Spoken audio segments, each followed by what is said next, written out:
წაიკითხე. მხოლოდ იმ შემთხვევაში, თუ ღმერთისთვის დრო გემეტება. წაიკითხე ბოლომდე. მე თავიდან ამ წერილის წაშლას ვაპირებდი, მაგრამ როცა ბოლომდე წავიკითხე, ჩემში ბევრი რამ შეცვალა. გახსოვდეს, წაიკითხე მხოლოდ იმ შემთხვევაში, თუ კი ღმერთისთვის დროის გამოყოფა შეგიძლია. ერთ დღეს სატანა და იესო საუბრობდნენ. სატანა დადიოდა და დაცინვით ამბობდა. დიახ, მე ხალხით სავსე დედამიწა ჩავიგდე ხელში, მე ისინი ხაფანგში გავაბი, ანკესე წამოვაცვი და ვერ კი გამიწიეს წინააღმდეგობა. ყველა მათგანი დაეცა. რას უპირებ მათ? კითხა იესო.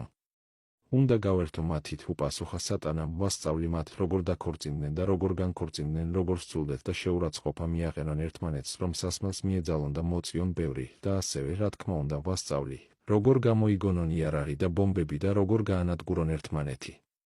მართლაც კარგად გავერთობი. და მერე რას იზამ, როცა ეს ყველაფერი მოგბეზრდება? კითხა იესო. ოჰ, მე მოუკლავ მათ, უპასუხა სატანამ სიძულვილითა და ამაყი გამომეტყველებით. რამდენად მომყიდი მათ? კითხა იესო. შენ არ მოგეწონება ეს ადამიანები, ისინი ცუდები არიან. რად გინდა მათი ფლობა? შენ წაიყვან მათ, ისინი კი შეგიძულებენ. სახეში შეგაფურთხებენ, დაგწყევლიან და მოგკლავენ. ისინი არ მოგეწონება. რამდენი გადაგიხადო მათში? კითხა იესომ ისევ. სატანამ შეხედა იესოს და დამცინავად უთხრა. მთელი შენი სისხლი, შენი ცრემლები და შენი სიცოცხლე. იესო დაეთანხმა. ასე გადაიხადა იესომ ფასი შენთვის. უცნაურია, როგორ ადვილად შეიძლება ღმერთის არ დაფასება და შემდეგ გვიკვირს, რატომ მიდის სამყარო ჯოჯოხეთში. სასაცილოა, როცა ადამიანი ამბობს, მე მჯერა ღმერთის და მიყვება სატანას თავისი საქმეებით. უცნაურია, რომ ადამიანებს ის უფრო ანაულებთ, სხვები რას ფიქრობენ მასზე, ვიდრე ის, თუ ღმერთი რას ფიქრობს მათზე. უფალმა გაკურთხოთ. ათი რამ, რასაც ღმერთი არ გკითხავთ, როცა მასთან მიხვალთ.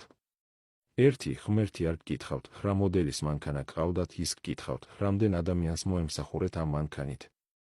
ორი, ღმერთი არ გკითხავთ, რამდენ კვადრატულ მეტრს მოიცავს თქვენი სახლი.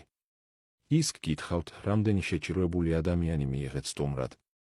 სამი, ღმერთი არ გკითხავთ, რომელი ბრენდის ტანსაცმელს ატარებდით. ის გკითხავთ, რამდენი ადამიანი შემოსეთ. ოთხი, ღმერთი არ გკითხავთ, რამდენ თანხას გამოიმუშავებდით, ის გკითხავთ, თუ იყო ეს ფული პატიოსანი გზით ნაშოვნი. ხუთი, ღმერთი არ გკითხავთ, რა იყო თქვენი თანამდებობა, ის გკითხავთ, თუ ასრულებდით თქვენს მოვალეობას საუკეთესოდ. ექვსი, ღმერთი არ გკითხავთ, რამდენი მეგობარი გყავდათ. ის გკითხავთ, რამდენი ადამიანი გთვლიდათ ნამდვილ მეგობრად. შვიდი, ღმერთი არ გკითხავთ, სად ცხოვრობდით. ის გკითხავთ, როგორ ექცეოდით თქვენს მეზობლებს. რვა, ღმერთი არ გკითხავთ თქვენი კანის ფერს. ის მოგკითხავთ შინაგან სისუფთავეს. ცხრა, ღმერთი არ გკითხავს, რატომ დაგჭირდა ამდენი დრო, რომ გადარჩენა მიგეღო. ის სიყვარულით მიგიღებს, გაგკიცხავს გაფლანგუკი დროისთვის და მოგცემს კიდევ ერთ შანსს, რომ მოექცე მისკენ. 10, ღმერთი არ გკითხავს, რამდენ ადამიანს გაუზიარე ეს სიტყვა. ის უბრალოდ გკითხავს, უხერხლობა ხომ არ იგრძენი ამის გაზიარებისას. იესო ქრისტემ თქვა, თუ მე უარმყოფთ ადამიანთა წინაშე, მეც უარყოფთ თქვენ ჩემი ზეციერი მამის წინაშე. დღეს არის შენი კურთხევის დღე. მე გლოცავ შენ. მე ვაკურთხებ შენს გულს, შენს ცხოვრებას, შენს სახლს, შენს ოჯახს, შენს გეგმებსა და ოცნებებს იესო ქრისტეს სახელით. თუ ბოლომდე წაიკითხე.